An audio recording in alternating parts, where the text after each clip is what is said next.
Week 0 in college football is cute. It's adorable, actually. But let's be honest. It's game week.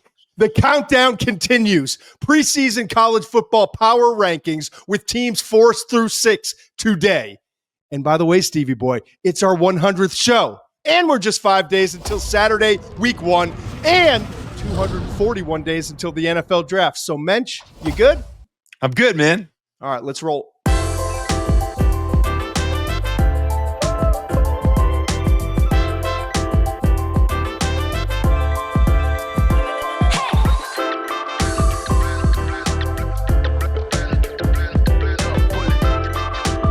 Let's get right into it. Team 6, Teams 5, Team 4.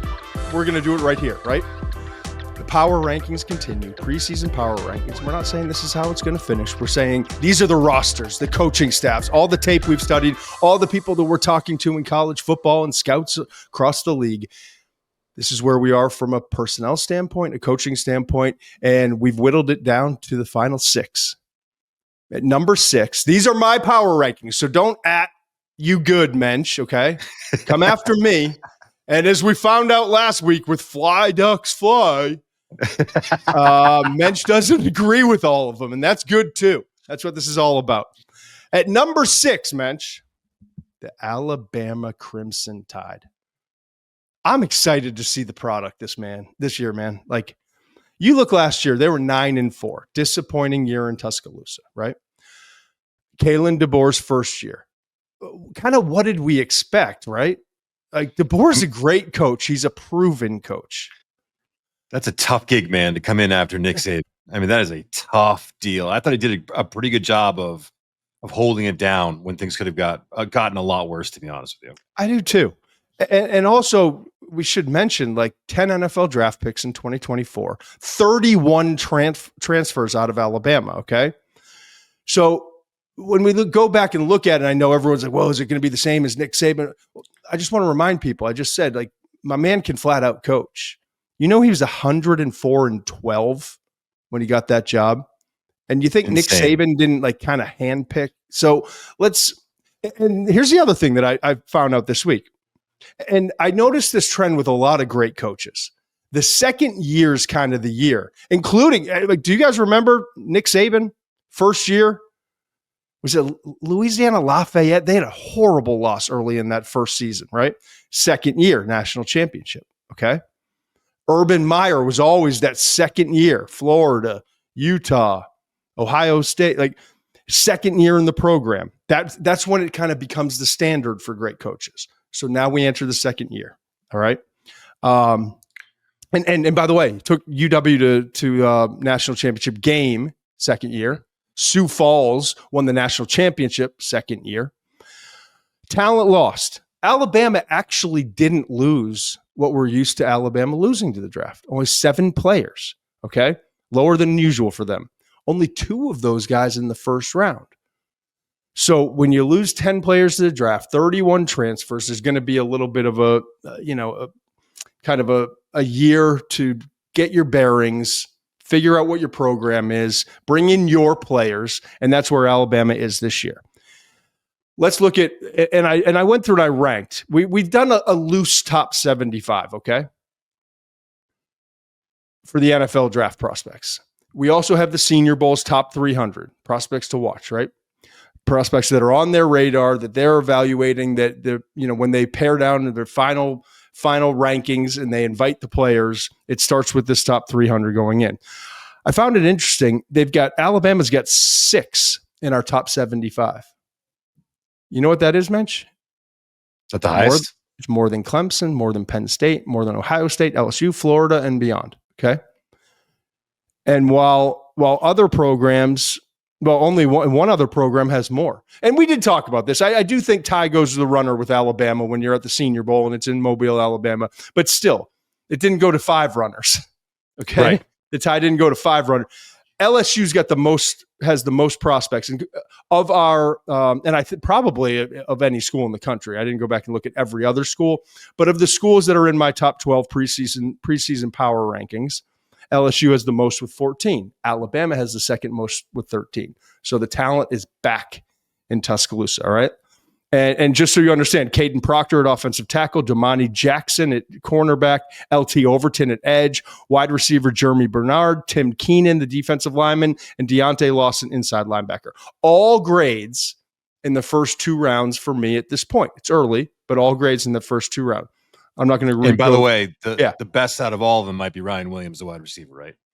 Exactly. Not dissimilar from what Ohio State with Jeremiah Smith. And not dissimilar from Ohio State a year ago. You could argue that Caleb Downs, best defensive player, they had 8 players drafted. So Alabama, the talent is back to what we're more accustomed to seeing. State of the team. I'm going to start with you this time, Steve. State of the team. Just take me wherever you want to go. I've got 2 pages of notes, offensive notes, defensive notes, all this stuff. I don't want to get lost in the, I don't want to like get your thoughts lost in the shuffle. What are a couple things on the offensive side? Let's start on offense that stand out to you. And I'll go through some of my notes from tape, from just kind of looking at the roster, and also from the conversations that I'm having. I think, first of all, Ty Simpson being named the starter, right? Hasn't started a game at Alabama, redshirt junior. It's his time. It's his time to step in. We'll see what he's going to do. What I love looking at the offense, what I'm excited about, is them bringing in Ryan Grubb, who was with the Seattle Seahawks last year, but was with the Washington staff with Michael Penix was there, and Kalen DeBoer was there 2 years ago, and Michael Penix had that just outrageous run, and they had that great season. So the fact they bring in Ryan Grubb from Seattle, I like that. They kept Nick Sheridan on the staff, who was the offense coordinator last year. I like that too. By the way, they averaged, I think, 33.8 points last year per game. Not bad, man. Yeah. Kind of stumbled down the stretch. You look at that Oklahoma game, they only had 3 points in that game. That was a little concerning. So I'm excited about Ryan Grubb coming in and getting his hands on Ty Simpson and seeing what that looks like, how that evolves, because there's reason to be optimistic. I love the receiving core. I mean, we've talked about it before. Ryan Williams, Jeremy Bernard, and then Isaiah Horton, the transfer from Miami. That's got a chance to be super good. I also think this offensive line has a chance to be really good. I may not be as confident in that group as some people are. I see the potential. I see the ceiling. But I really think that Caden Proctor, who the super talented tackle, has got to be a little more consistent.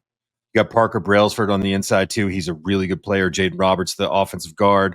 Parker Brailsford is at center. A chance to be an outstanding offensive line. I think they got to be more consistent as a group. It'll be interesting to see if they're able to do it. Yeah, I think this offense, the wide receiver core, has a chance to be elite. Like, you were fired up about the receiving cores the other day. This is the one, man. This is the receiving core. I kind of think you might be right. Yeah. Just looking at it. Like, Ryan Williams is the best wide receiver not in Columbus, Ohio, in the country. Right. Certainly the best wide receiver of and I talked about it in several shows now, like the SEC, almost like collectively, almost like a memo went out to all the coaching staffs. Figure it out. Yeah, and to the Red Elephant Club and everybody else, that we got to bring in more talented playmakers on the perimeter. Ryan Williams, like he's so damn explosive. Yes, he was 17 years old. We know that a year ago. But what I felt like watching is they had the really good slot, not like an elite slot, not a guy who's like this dynamic 4-3 guy, but Jeremy Bernard, the more tape I watched on him, the more I'm like, oh, he's a number 3 slot in the NFL. Right. I gave him a pretty high grade. You weren't quite as high, but like, I like him. Good player though. But what were they missing? They were missing an X opposite Ryan Williams to allow Jeremy to, instead of be that number 2, to be the number 3 in the slot. Now they got this complete group with Williams, Horton, right? And Bernard. And by the way, like talking to people there, and by the way, Bernard had 15.9 yards per catch last year, 794 with Jalen Milroe at quarterback. And I'm not going to sit here and bash Jalen Milroe. This was not a passing offense. It's going to be a different looking offense for sure. Rico Scott is a red shirt freshman. I'm told to watch. Coaches are really high on him. Okay. Rico Scott. Okay. Cole Adams is another guy coming back from injury. And Jalen Hale is another player. I'm told those 3 guys, but Hale is kind of a riser. Scott is like, he's going to be like the number 4, it sounds like. And Hale showed a lot of promise in 2023, but didn't play last season. So you're talking 6 dudes. Yeah. 3 dudes. And then 3 other guys that, like, But there's some depth here. Yes. There's some depth. running back, like you lose Jalen Milroe at quarterback, that hurts. Okay. Jam Miller's expected to be the guy this year coming into the year and to make strides as a second-year player, but he suffered a dislocated collarbone in Alabama's second and final scrimmage last Saturday, okay? I didn't know until I saw that in the McShay report, by the way. I didn't realize that it happened. That's why we're here. Google it. The I McShay know, report. right? Subscribe. 50% off, by the way. 50% off till September 1st.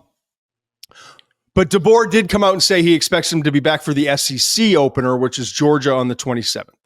So they won't have him against Florida State, won't have him early in the month, but they're hopeful that Georgia on the 27th. That means that there's a lot of pressure on these younger guys, okay? And I had a good conversation the other day. Here are some names that you got to kind of be on the lookout. That I think all four. I think I'm going to give you four names. All four of these guys are going to get some run early in the season and kind of determine who the number 2, number 3 backs are as it goes. But there are a pair of sophomores, Richard Young and Daniel Hill. All right. Then they got brought in a transfer Muench that they really liked, Dre Washington. In 3 years at ULL, Louisiana Lafayette, he had 1,343 rushing yards and just a productive back. Also, Kevin Kelly, redshirt freshman, and then they're really high on this guy, A.K. Deer, highly touted freshman. Don't know, can he pass pro? Does he know where to be? Right. All the little things, protecting the football. But he's another guy that they're really high on for the future. You mentioned the offensive line. They lose Pritchett, Elijah Pritchett, Tyler Booker, obviously. Mm-hmm. But they've got Brailsford coming back at center. Caden Proctor, you mentioned. Also added Cam Dewberry from Texas A&M and true freshman. I don't know. We'll see about this true freshman, but Michael Carroll they like a lot. So there's talent there as there always is. Right. What's intriguing to me is you got your guy Grubb now back. They want to be a balanced team, right? And Ty Simpson, I don't pretend to, I'm not going to sit here and tell you all the things about Ty Simpson in high school and what he can do. But when I talk to people who are in the know, who are around the facility, they just they don't need Ty Simpson to be Joe Burrow in 2019 or CJ Stroud in 2021-22. They don't even need him to be Tua Tagovailoa or Bryce Young. Be Mac Jones. Be Mac Jones. Yeah, be Mac Jones. You know what I mean? Efficient. Yeah. And while Mac Jones didn't have the strongest arm, what he did a great job of with Henry Ruggs and Jerry Jeudy and Devontae Smith and all those guys and Jalen Waddle. Remember that run? 4 receivers taken. It's insane. Yeah. In the top 12, I think it was in a 2-year span. But what they were able to do is throw the ball down the field to take advantage of a strong run game, a big offensive line, all that stuff. So Simpson represents an upgrade in the passing game. There's no question. They lose that run dynamic, but decision-making, ball distribution, protecting the football, he's a better pure passer. That's what they're expecting from him. Remember, Milroe, 16 touchdowns, 10 interceptions last year. Think about all those critical errors that just killed Bama. And while it's not Nick Saban's team, defensive scheme's a little different, a little bit more athletic, not as gap sound, a little more zone than man, the match zone, the match stuff. It's still a defensive team that can run the football behind a big offensive line. So there's a lot on his shoulders, and he's in great hands. Simpson is with Grubbs. Yeah. A good offensive line, maybe not great, but a good offensive line. Chance to be great. It has a chance to be great. So that part's exciting. The defense, I think, is going to be they had a bunch of injuries last year, Muench, and they still finished 10th in scoring defense. That actually surprised me. I knew they were good. That it surprised me how good the numbers were. 17.4 points a game. Yeah. And they had guys like Keon Sabb, Deontay Lawson, Quay Russo, who all missed significant time, and there were some other guys who had lingering injuries. So They got 8 starters returning from that group. Kane Womack's entering his second year as defensive coordinator now. So there's a little bit more continuity.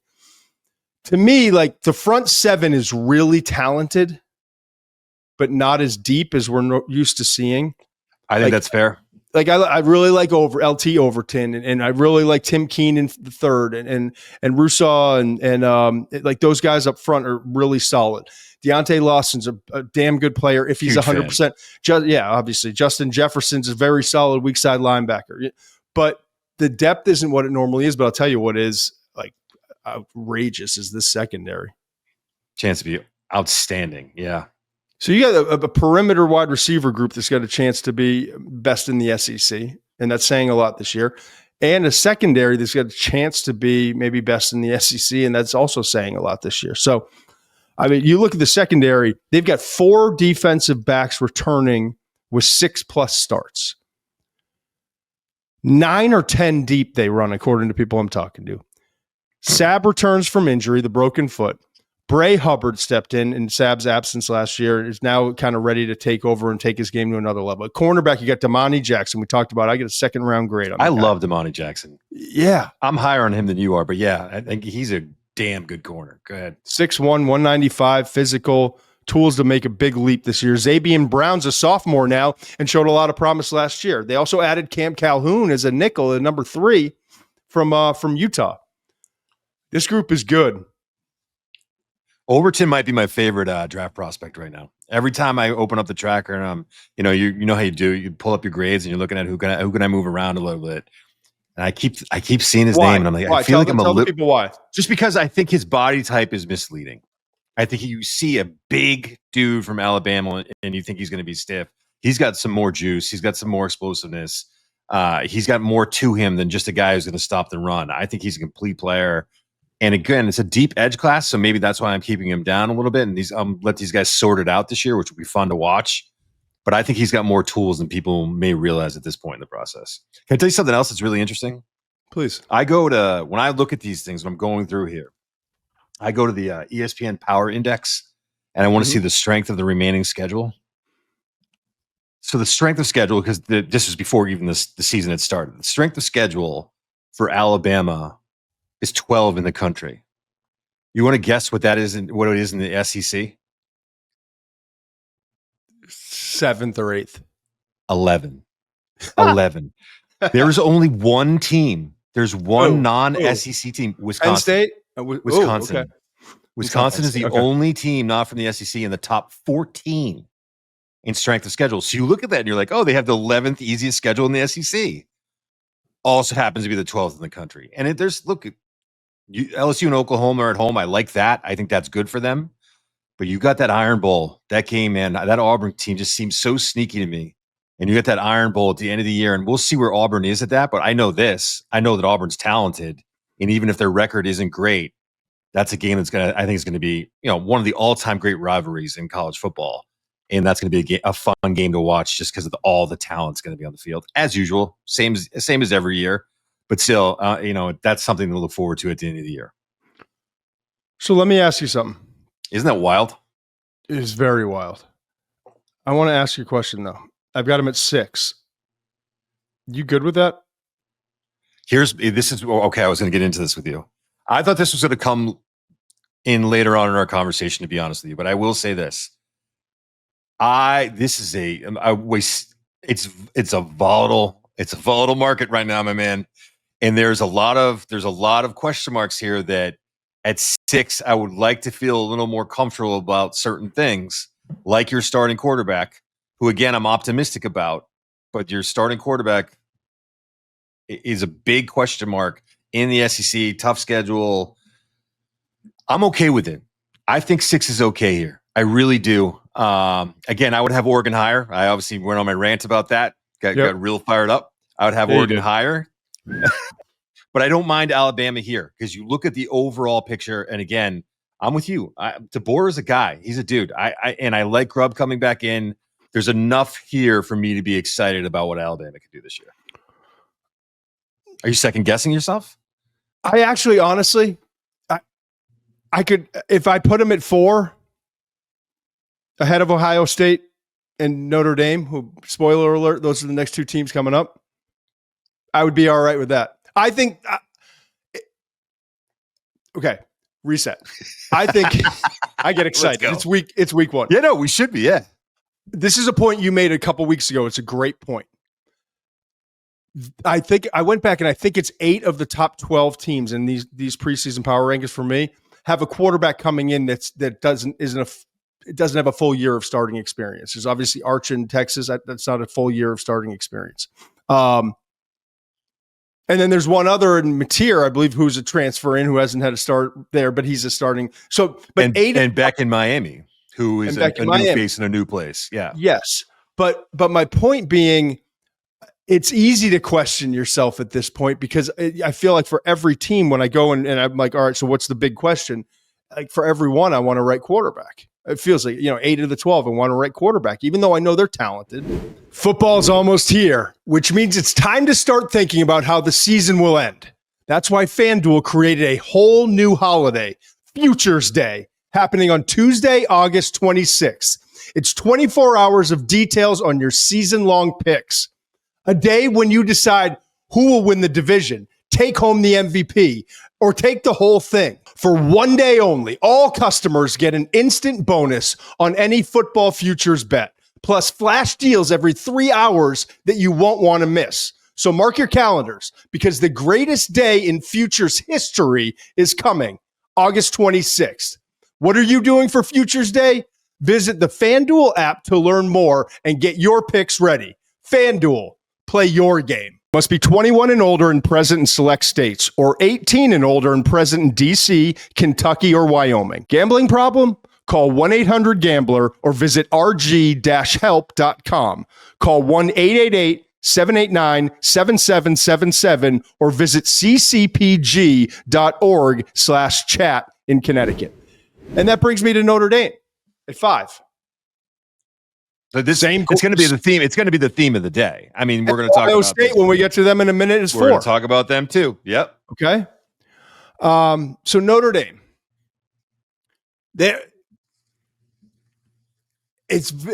When I was going through and doing all my notes for these teams, Alabama is more tangible.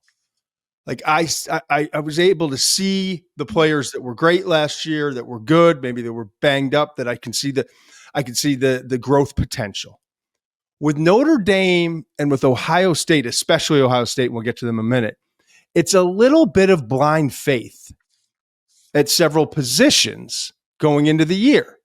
Yeah, and it comes down to how much do you trust the guy at the top? Mm-hmm. And I got so much damn trust in Marcus Freeman. Mm-hmm. I couldn't let him out of the top 6. Could make an argument, maybe Alabama, but like they belong in that top 6, even though there's a lot of question marks coming in. So 14-2 last season for Marcus Freeman and the Fighting Irish. He's entering his 4th year. It's interesting. There was a lot. I don't think we realized it at the time. Maybe we did. There were a lot of coaches hired at big time programs 4 years ago. Just like Marcus Freeman, Brian Kelly, Billy Napier, Dan Lanning, Brent Venables, Mario Cristobal. Wow. Yeah. Yeah. Of all those guys, you have to say Freeman and Lanning. I think Lanning has been more steady, but Freeman has reached more of a pinnacle, and they've been really good. I love them both. I think that Freeman's actually done more with less. I think that Lanning's actually he's had more tools to work with. Love them both. I think they're both great. So let's go through the talent a little bit, just from an NFL perspective. 6 players drafted in 2025, not nearly as bad as some of these other teams where we're talking about like 15 and 10 and 12. So 6 players and none in the first round. And their top draft pick was in the second round. And that was a Benjamin Morrison who, didn't even factor in barely last year. Okay. Missed most of the season due to the injury. So Notre Dame isn't losing as much. Yes, they lose, and we'll get to the defense in a minute. They lose some like foundation pieces. Xavier Watts was awesome and playmaker at safety. Jack Kaiser was unbelievable linebacker. Riley Mills was really good, but he was nicked up and in and out, right? So Riley Leonard, I love Riley Mills, man. And Riley Leonard, their last of the draft picks, the 6 draft picks, was one of the most instrumental players for that team and became like the leader and the tough guy and everything that embodied Notre Dame football. But it's not the departure level of talent that we see from some of these other teams that we've highlighted in the top 12. What's also interesting is this roster still has a lot of A, youth, B, unknowns. We just talked about, was it five or six guys? 6 from Alabama in our top 75, 5 from Clemson, 5 from Penn State, 5 from Ohio State, we'll get to in a minute, 4 from LSU, 4 from Florida. Jeremiah Love, lonely on that list from Notre Dame.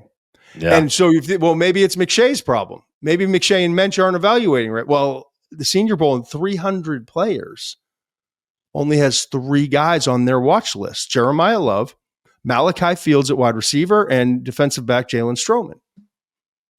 Interesting, right? Right. So maybe I'm putting a ton of like respect on Marcus Freeman's name. Yeah. But I still believe in this program. So offensively, I think it starts with the offensive line. And it's honestly the reason that it always does, McShay. And you're my offensive line guy. What do you see? But I do know this. They've got 54 starts returning this year on the offensive line. And that's a lot more than they had before last year's group. And last year's group turned out to be pretty awesome. Yeah. I mean, yeah. And they got some guys that are coming back from, their starting center last year was hurt. He's coming back. Ashton Craig, he had an ACL. He'll be back in the lineup. I mean, that's a player right there. You're getting back. Knapp was just a pup last year trying to figure it out. The Anthony Knapp was the left tackle. He's figured it out. Emil Wagner, the right tackle, dude. I mean, there's just guys everywhere. And here's what's going to be really interesting. Here's what sucks, but is a very intriguing part of the Notre Dame season to me is Charles Jagasaw. And I know I didn't say it right, Dan. I've seen 3 different pronunciations on this guy's name. And I just went with the one I've heard over and over again. So it's Charles Jagasaw, who was supposed to be a starting guard, broke his arm. Jagasaw is what it says, but go ahead. I know. Doesn't feel right. It's a debate. No, it doesn't. But anyways, broke his arm in a UTV accident in July. I mean, of all the things, man, he missed, I think, all of last year with a torn pec, or most of last year with a torn pec. He is a dude. So they can get him back in October. You're starting to look at that and you say to yourself, man, that could be a silver lining here. If that kid comes back and is healthy and you insert that What's kind of UTV? Isn't it an ATV? UTV, what, like a utility? I used to call it ATV. They're calling it a UTV now. UTV sounds like a hybrid between a urinary tract infection and an off-roading four-wheeler. Fair. I don't know. I just read the news article. It said UTV. I just went through it. I'm like Ron Burgundy. I just read what's on the screen, man. So he broke his arm, and they can get a player like that back in the middle of the season. And again, it's tough because we'll get into this, but their schedule's front loaded. So you'd love to have everyone in the beginning, but they go 1-1 in those games, and they're looking like they're going to make another playoff push the way they did last year to get Charles Jagasaw back in the lineup as a starting guard. That offensive line could be loaded. And then I'm sure you're going to get into this. I think they might have the best backfield in the country. Yeah. I mean, you're looking at that offensive line and then that backfield. And I mean, that's I love that recipe. We just talked about it with Alabama. Run the ball, play great defense, make sound decisions on offense. It's great to put on the laser show and have guys running all over the field, making plays at receiver. And you do want talent at receiver. And I get all that. But as long as I've known football and I've watched football and played football, run the ball, play good defense. So I think that's their recipe. Yeah, I mean, we did a whole show on Jeremiah Love, so I don't want to sit here and start breaking down the tape again. But my goodness, is he's the guy this year in the NFL draft. We're fans. Yeah. We're fans. He's light on it. I call him poetry in motion. For a big back, the ability to accelerate, but also light on his feet. I grew in appreciation the more I obviously watching college football last year, but not through the lens of the NFL draft because he wasn't eligible. The more I watch him, he can catch the football. He does all the things. The determination he runs with is insane. Yes. So, that's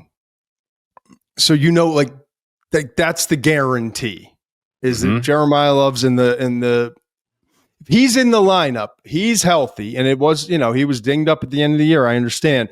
He's healthy, and that offensive line is what we think it can become. It takes a lot of pressure off of CJ Carr, who was just announced, obviously, last week as the starting quarterback. Excuse me. I also think this, Muench. I think this wide receiver group, while it was a liability for most of the year last year, and maybe it was just because Riley Leonard's just not a great thrower of the football, and he didn't make them bad. They weren't bad, but I don't know that they always got the most out of the talent there last year. Yeah. But when they needed him most, like in certain spots, Jaden Greathouse was awesome. He came on strong last year. I'm excited to see what he does this year. Yeah. Me too. He averaged 14.7 yards per catch. Then you got Malachi Fields who comes in, right?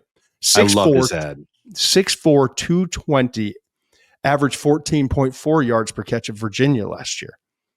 Then Jordan Faison is back as the number 3. Where he should be. Will Pauling was also added from Wisconsin, where he had 18 contested catches last year. So now I'm a quarterback stepping in with a really good offensive line, we suspect.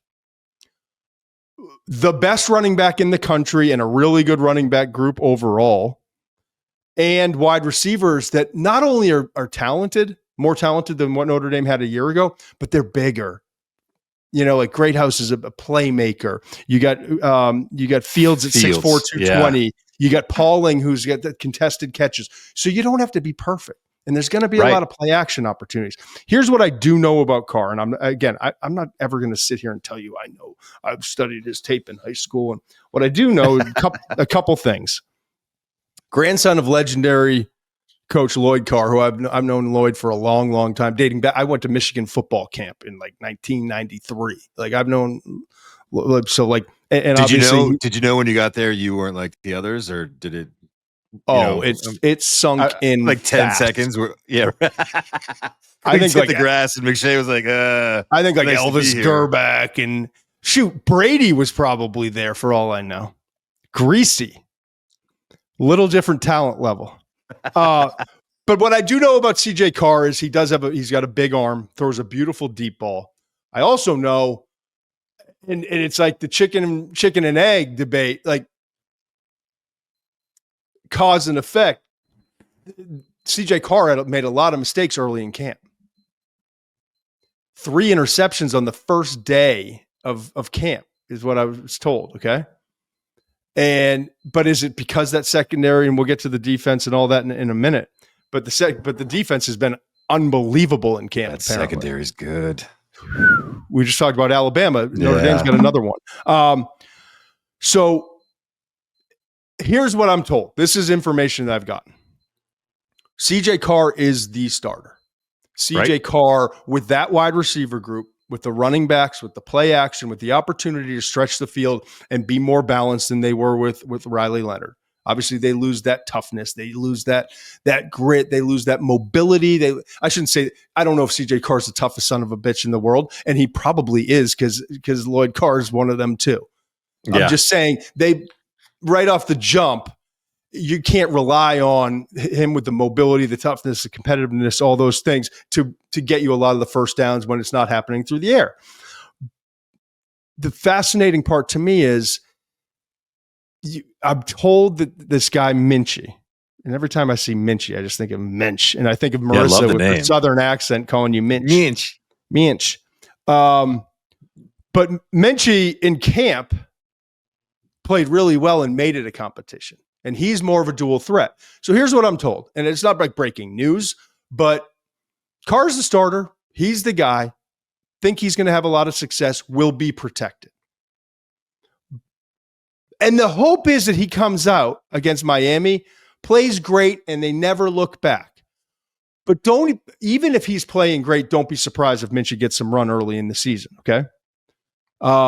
And I think it could be one of the storylines. Think about it. Like, this is Notre Dame, the history, the program, coming off of playing in the national championship game, 14-2. Marcus Freeman is probably the top 2 or 3 biggest names in coaching right now. Okay. So if they start rolling in this guy, Minchie, it's going to be interesting to see if that, Kenny Muench, what does that do? I can hear the reporters typing up in the box right now, so keep an eye on that is all I'm saying. Keep an eye on, we could see them both, even if Carr's doing well. The hope is that we don't see both all season long, that this isn't some kind of rotation, but I'm told like it may be more part of the plan than people might be expecting when CJ Carr gets the starting job. We'll see. I think one of the good things for Carl, say this, is the offense coordinator, Mike Denbrock. He was the offense coordinator at LSU for Jaden Daniels in 2023. He had Desmond Ridder at Cincinnati. He had Riley Leonard last year. If you look at how he can tweak his scheme and really mold it to the player he has, I think he's going to put CJ Carr in the best position to succeed. And I hope, I hear what you're saying, because Notre Dame press, I think, is going to be different. Notre Dame football is different. The way it's covered is different, especially right now. You're right. The spotlight's on, and that's a good thing. That's what Marcus Freeman wants. That's why he took the job. I get all that. I do hope that people understand that there are these different packages these days, that you can go with a mobile quarterback and bring them in. It was the same thing we were talking about with Quinn Ewers and Arch Manning in Texas last year. Anytime anytime Arch Manning stepped on the field, you're like, oh boy, here it comes. Are they going to, is the conversation going to start? Right. But they're also like, use both of them. Use them, make it the most dynamic offense you can do. If there's a way you can use Muench to complement Carr, do it. And hopefully Carr, who's a young dude, has the confidence to understand that that's what they're doing and he can handle it. But, they shouldn't worry about the press. Just win games, man. I know I mentioned that the defense had a really good camp. And I know that Al Golden was an absolute wizard last year. Felt like everything he touched, every call he made was brilliant. Yep. It was like he felt like he almost pitched the perfect game. Yeah, Ohio State was the home run in the bottom of the ninth with but he did so well up until then, and they were outmanned in the Ohio State completely outmanned. I know they lost Benjamin Morrison, who didn't play a ton, and we talked about Xavier Watts and Jack Kaiser, Riley Mills, leaders of the defense. Riley Mills. They also lost 3 defensive linemen, but I can't stress enough, I'm excited to watch them against Miami. I didn't realize to the level that they believe the defense is going to be, and it starts with the secondary. I'm told that the secondary, we talked about Alabama could have the best secondary in the SEC. I'm told this might wind up being top 2, top 3, maybe the best secondary in the country when it's all said and done. I'm just saying. No, I like it. There is guys everywhere. Christian Gray, Leonard Moore should be excellent at cornerback. Okay. Possibly that's the silver lining of not having Morrison last year, by the way, is the playing. So now that pays off. It was unfortunate that it happened last year, but now that pays off because they got that experience, those reps, that playoff run. Like these guys, they're battle tested now. Possibly top 5 cornerback group in the country. Okay. I'm all on board. I'm on board with that. Aiden Schuler's an ascending player at safety. He's paired with Jalen Stroman, who I talked about is on the top 300 list for the Senior Bowl. And Schuler, by the way, is like one of those guys that's stolen the show. Yeah. So now you got Schuler, a veteran in Stroman. You got the tandem of Gray and Leonard Moore. I can't wait to see Carson Beck in this kind of unknown wide receiver group, but a lot of talent there for Miami. This is going to be a fascinating first week game. Good offensive line. Yeah. Is that Sunday night? I'll check right now. It is Saturday. One of the games is Sunday. Then we got Bryce Young, not to be mistaken for the quarterback with the Carolina Panthers, but the talented Bryce Young, pass rusher for Notre Dame, son of Bryant Young, by the way. He had a really good 2024 season. I'm told next level this year. Different. Notre Dame Miami is Sunday. Yeah, I thought so. Clemson LSU Saturday, Florida State Alabama Saturday, Miami. So by the way, we got our Saturday Night Live. What? Back-to-back reaction shows. I'm just saying, if you need me Sunday, I could be there. I'm just saying, I'm throwing it out there. Back-to-back reaction shows. Connor's going to kill me. Dan's going to kill me. Tucker's going to kill me. I'm just saying. Maybe we'll just do it. We'll do it for ourselves. Maybe we'll just call each other on social. Yeah. FaceTime.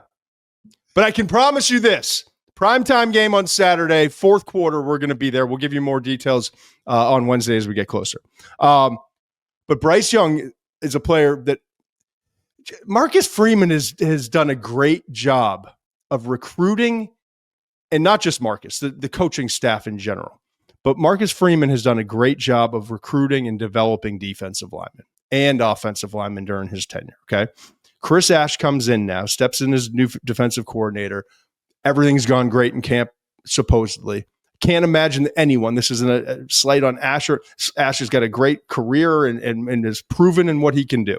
Notre Dame didn't hire Ash because they're like taking a shot on a young gun. But Al Golden was awesome last year. But my point is they got Bryce Young and a bunch of young defensive linemen that they have been waiting for this moment, and they're ready to go. And linebacker Drake Bowen, I'm told, he's going to be a dude this year. I'm told he's lean down. This is my notes. Lean down, playing faster. And the depth behind him is pretty awesome too. Okay. 3 freshmen. I just want to throw out these names. Again, didn't watch a single bit. Whenever all the recruiting guys are watching tape in the spring, we're watching NFL draft prospects. But 3 guys I'm told from people that are in the know: Jadon Blair at safety, Dallas Golden linebacker, and Madden Faramo is a defense, I think an edge. Those 3 guys are names to watch. That's a bit. I got nothing to add. I love the secondary. I do feel like Golden's a loss.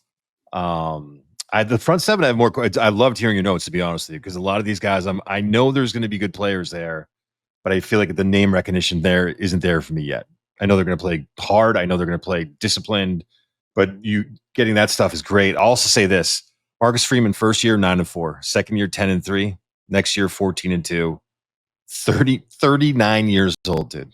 What a great hire by Notre Dame. What an unbelievable hire by a program that kind of middled for a long time and kind of was, I don't think, knew what to do with Brian. Obviously, they knew what to do, but when Brian Kelly left, I think a lot of people were looking at that situation and saying what direction they were going to go in, and it's just unreal. Again, front-loaded schedule. They start with Miami, and then they get Texas and A&M, and I think the next toughest game after that is Boise State. Ideally, they go 2-0, obviously. 1-1 be great. I don't think 0-2 ends their playoff run. I really don't.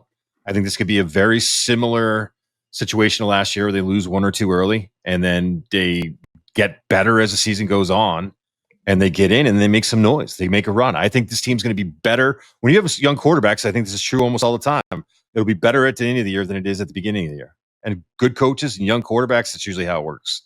They get A&M at home. They get USC at home. They get Syracuse. Like, I don't see them losing more than 2 games, man. I really don't. And I think 2 gets them in. All right. Before we get to number 4, the Ohio State Buckeyes, real quickly, let's get some housekeeping on. And I listened to your comments.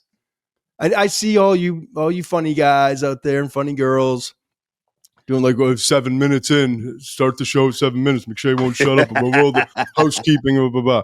So we're diving in. It's all my burner accounts. You're heard, okay? Newsletter I mentioned before. Google the McShay Report. We're doing everything that we're talking about and a whole lot more in print in your inbox. You got an opportunity right now. This will cover you like you can for a full year, half off. I'm gonna get you. There's going to be mock drafts. There's going to be rankings. There's going to be draft intel you're not getting anywhere else. We're going to get you. So just do it for half off now. Wednesday, we're back. We talked about it. Three shows a week. It's season time. Started last week. We're on today, obviously, on Wednesday, and then back Saturday Night Live. It's our live streaming show, and I'm fired up. We're going to have different guests throughout the year, kind of loosen it up. A little mention McShay after dark, but we're gonna plug into that primetime game. We're coming in like 5-10 minutes remaining, and we're just gonna do a reaction show and then like kind of react as the game's going on, and then when it's over, reset and talk about the full day's slate and what it means. And then we're back Monday mornings every week. That's a change up. We used to be like Monday late afternoon. We're going to be back Monday morning. We're going to tape and get it out as early as we can. Or, it's going to be late morning, early afternoon for folks out there. Muench, how can people support the show, please? First of all, the Wednesday show is going to come out Thursday morning, right? You said Yes, Wednesday. sorry, we're taping it Wednesday night to come out People Thursday know when to morning. look for it. Yep. Go to but Wednesday, but we're out, but Wednesday this week, I believe. Whatever, you'll find it. Go to YouTube. Yeah, that's how I should just lead this. Go to YouTube, hit the subscribe button. Once you get in there, man, thumbs up, thumbs down on the videos. Leave a comment. We read that stuff. We're checking it out. Also, you can hit follow on Spotify. Get the automatic downloads on Apple. He's at McShay13. I'm at Muench, Muench on all our socials. And again, the McShay Report. Check it out. And if you really want to support us and you live anywhere in the Midwest, like I got family coming in from Cincinnati. I got family coming in from Boston. Friends. Like, it's going to be a fun show. September 10th.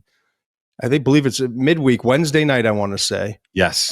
In Chicago at Lincoln Hall. Just be there.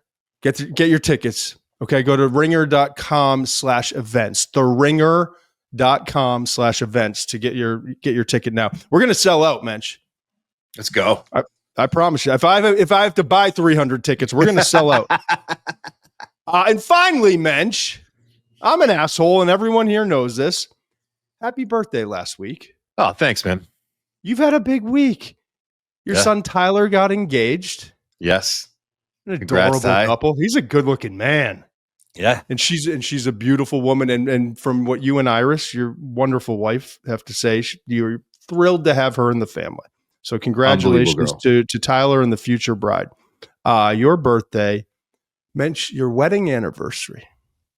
Dude, where are you getting all this? I told you none of this. And your sweet daughter, I won't mention her name, but your sweet daughter starts kindergarten today. Started kindergarten. That was a tough today. one. It was a tough morning. I'm not going to lie. Come on, how many tears? The big guy gets a little emotional about the little one. I know you do. I love it. So last night was even worse, but it was bad. I'll say that it was bad. So big week for the Muench family. All right, rounding it up here. Ohio State, number 4. I talked about it. And honest to God, like, I can't wait for you to break this down. I cannot wait to hear what you have on this one. There's a whole lot of educated yet blind trust I'm placing in Ohio State at 4. A lot, man. And I get it. Again, who else are you putting here? Because 8 new quarterback. There are so many questions up and down the board. Why not trust Ryan Day? So I get it, but I want to hear you explain it because a lot of people, I'll be honest about it, go in and put their rankings and this is where I got, and they don't have to explain it. They just put down Ohio State. Well, there's a discussion to have here. So I'm interested to hear what you have to say. Well, obviously, despite losing to Michigan last year, they go on to win the national championship. They lose a lot, but Ryan Day is entering his 8th season. First 7 seasons, he's 70-10 overall. Made the playoffs 4 of 6 years. Okay. Broke through last year with the national championship, but they lose Chip Kelly, who was like kingmaker last year, to the NFL and the Raiders. Brian Hartline steps in, the best wide receiver coach in college football, one of, if not the best recruiters in college football, certainly at the wide receiver position and other, not just that position, but this is a new role. He's the play caller now. Hartline and Day have known each other and worked together for a long time. But there's a difference between that and what Day had with Chip Kelly. And maybe I'm wrong, but I feel like there's a difference between what Day's relationship with Kelly is and what it is with Hartline. It's going to be interesting to see how that unfolds. I'm not going to go negative on it, but it is a question mark. It is the first time Hartline calls plays, and we're going to see how that goes. The good news for Ohio State is obviously you don't want this to happen, but if he struggles, if Hartline doesn't do well in the role, you just pull the ripcord and Ryan Day starts calling plays. And it's not just Chip Kelly. It's Jim Knowles is gone. Yes, that's a bigger one for me. And Matt Patricia. Right no. Let me go through the personnel first, and then. So Ohio State loses 14 players to the NFL draft, ties the school record. Think about how many great years they've had, Urban Meyer's years and beyond. And it was the most by any school in the country last year. 14 players drafted. They haven't had double-digit draft picks since 2021. And then they went on to go 11-2 with a young, talented quarterback. I'm talking about Julian Sayin this year, CJ Stroud that year, and won the Rose Bowl that year before kind of even becoming a little bit better the following year. 6 of those 14 were in the first 2 rounds, including 4 in round 1. 8 of those guys, Muench, 8 on the defensive side of the ball. All right. Gutted. And by the way, their last player drafted, this seems to be a trend. It's like the 3rd team now. We've said the last player drafted was their quarterback. He was in the 6th round to the Steelers. Okay. Will Howard. So what do we have this year? We have, not surprisingly, and this is why when I said it's like a whole lot of educated, and this is the educated part, but also blind faith in the program and Ryan Day and what he's built as a program. Ohio State's got 5 in our top 75. That's tied for the 2nd most behind, we talked about Alabama. What's interesting though is they only have 6 in the top 300 for the Senior Bowl, right? Which is tied for the 4th fewest of the 12 teams that I've highlighted here in my preseason rankings. And I'll give you those names: Carnell Tate at wide receiver, Max Clare at tight end, Ethan Anianwa along the offensive line, Sonny Styles, who we both love at linebacker, is your guy, Davison Igbinosun at cornerback, and Caleb Downs at safety. But it just so happens that Downs might be the best defensive player in the country, and Jeremiah Smith might be the best player in the country, and he's not eligible. So again, a lot of blind trust here. Take it where you want, Muench, but I'm really interested on the offensive side of the ball, what you expect to see. I'll get to saying and what I'm seeing, but I'm curious, like when you're looking at Ohio State, and we get that week 1 matchup against Texas, but throughout the entire season, what jumps out to you is like burning question? What do you have to have answered about this team outside of the quarterback spot? It's got to be the offensive line. And I say this, and I want to be careful because I had so many questions about the offensive line last year when Josh Simmons went down and then Seth McLaughlin went down. I mean, every time something happened, I thought this offensive line was cooked. And honestly, when I watched their tape, I mean, the sum was definitely better than the total of the parts. But they got it done. That offensive line found a way to get it done. So I hesitate to go there again. And yet here I am. I'm worried about that offensive line. I want to see how it all comes together.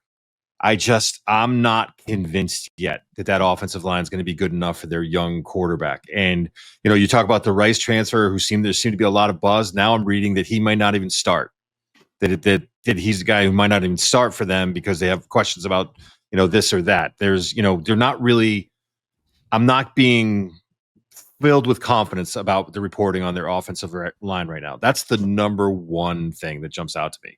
And that's something because their quarterback is a super talented kid, but he's a freshman. So Julian Sayin, we'll see. Again, I can't wait to watch him play. We'll see what happens there. But you got a new play caller, you got a freshman quarterback, and I got questions along the offensive line. Their pass catchers, we go positive, are going to be they have the best pass catchers on the planet. I mean, Max Clare, the tight end from Purdue, I can't talk enough about. I think he's going to be elite for them. And then you have Carnell Tate and you have Jeremiah Smith. And, it's ridiculous the abundance of talent they have at the skill position. So that's going to be great. But it's going to be the same thing as last year. Is that offensive line going to be good enough? Last year it was. They figured out a way to get it done. And maybe they will again this year. But man, I mean, I don't know. I've got questions. Yeah, here's the deal, man. Julian Sayin is like an all-world talent. He's supremely talented. Can I say something, by the way? Can I just interject this really quickly? Yes. We could get Bryce Underwood, who was the number one overall prospect in the ESPN 300 this year and the starting quarterback for Michigan, announced this week, and Julian Sayin, who was the number 9 overall player in the ESPN 300. We could get 4 Michigan Ohio State games with those guys at quarterback. And if it like, no, you couldn't. 3. You're probably right. You could get 4. I'm just saying it could happen. So you're saying there's a chance, Muench. Yeah, then they won't be that. They won't be that great if that's how it shakes out. I know. They'll be overrated. But 3 would be wonderful head to head. Yes. You're the guy who ruins Christmas, dude. Sayin's got a big arm. Incredibly quick release. I've watched a little bit just to have a feel. extends plays, makes throws off platform, all the things you want. Really good in football intelligence from people I talked to in the build. Like they believe it. But there's a reason why it took a while to name the starter. And I get it, like you don't want to annoy, but like it wasn't as clear cut as maybe everyone in Columbus, including Ryan Day and Heartline, were hoping it to be. It's okay to not know because Ryan Day is the most in the know person in this program, and he doesn't know until we see it. And the beauty is we get to see it against Texas. But I can tell you this, I want to impart a little wisdom, old man stuff. When I watch tape on quarterbacks, a lot, especially quarterbacks that are in their first year as a starter, and I'm getting ready to go back and watch their tape, like Garrett Nussmeier last year as an example. The biggest jumps, you always hear, the biggest improvement should come from game 1 to game 2. And yeah, there should be a jump. I notice it's a 4-game stretch. Yeah. I mean, it takes more than one game. Go ahead. Yeah, I agree. And that doesn't mean what game 4, at the end of game 4, you're like, oh, that's who he's going to be forever.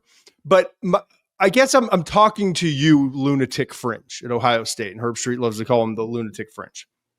And they are as lunatic can be, and it's why we love college football. But there's also there's got to be a little bit of reason here too. If saying something against Texas and that highly talented defense in week 1, saying's probably going to be a little bit better in week 2. And if he has a dipped week 2, he's probably going to be better in week 3. So after 4 games, let's talk about it. Because I've been doing this for 25 years of studying quarterbacks and studying football and studying players. It's really after 4 games, you start to get a feel. Like who was, South Carolina, Lenora Sellers was an absolute nightmare. I went back this summer and watched. A little harsh, but yeah, I get it. No, I think Lenora would admit it.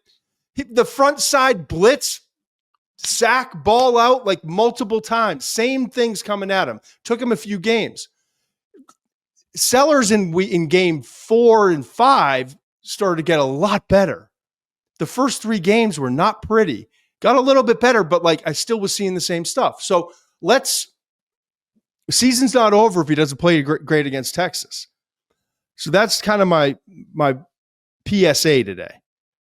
But the talent, like you said, Jeremiah Smith, 13-15 last year, 15 touchdowns. I'm told on good authority, this guy's noticeably better this year.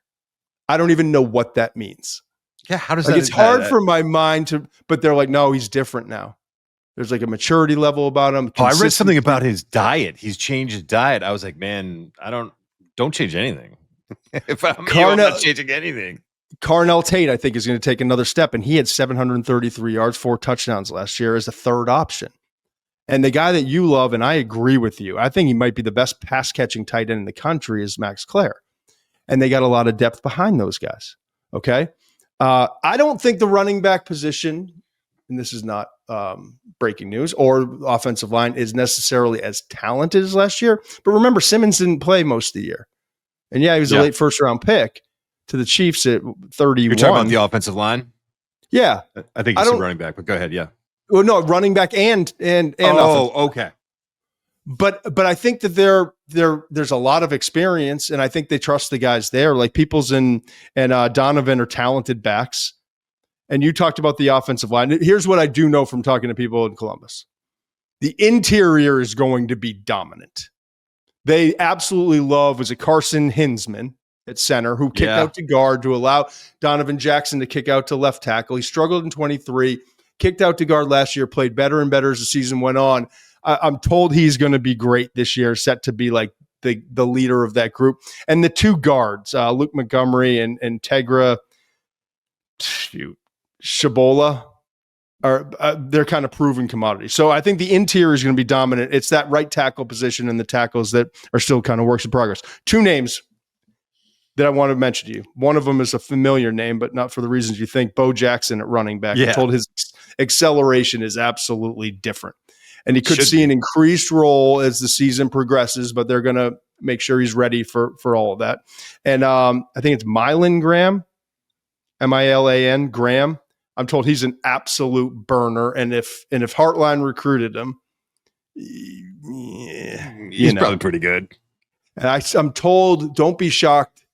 Maybe like number 5, number 4 receiver, but could work his way up to number 3 behind Jeremiah Smith and Carnell Tate if he's what they expect him to be and he's ready to make the steps as a true freshman. Final thing here, the Ohio State defense absolutely gutted from a year ago. And it's kind of like the Julian Sayin thing. Like, I can sit here and tell you they're going to suck or they're going to be awesome. I don't know. Here's what I know. 8 defensive players for Ohio State were drafted last year. Jim Knowles is gone. Matt Patricia's in.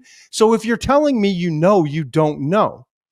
But I know that Caleb Downs is the best defensive player that I watched on tape this summer. And I watched 2 damn good defensive linemen from Clemson. I watched a lot of good players, and you did too, Muench. Sonny Styles is phenomenal.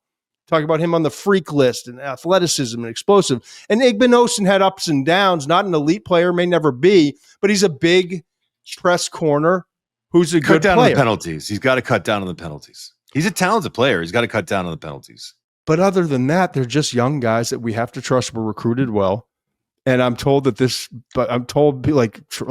me. I get the trust me. You're going to see early, trust me. We're as talented. We're Ohio State. So we'll see. But they're going to be a fascinating team. And what you see week 1 against Texas, maybe they just come out gunning, but it's probably not going to be. And I got news for you. What we saw throughout the majority of the season, what we saw against Michigan was not what we saw in the college football playoff. So this is probably going to be a team like last year that gets better and better and better as the season progresses. I'm fascinated by that Texas-Ohio State game. So much young talent just running around the field. A lot of guys just trying to figure it out still. It's the way that game plays out, the way the coaches Julian Sayin versus Arch Manning. Like, come on. I mean, let's go. It's Saturday, Muench. 5 days. Yeah. I'm ready. I started this whole thing. Week 0 is adorable. It's so cute. Oh, by the way, a game in Ireland. 1 for 1 on our bets. Yeah, if you're on the FanDuel app and you're watching the McShay Show, you were 3-0 really.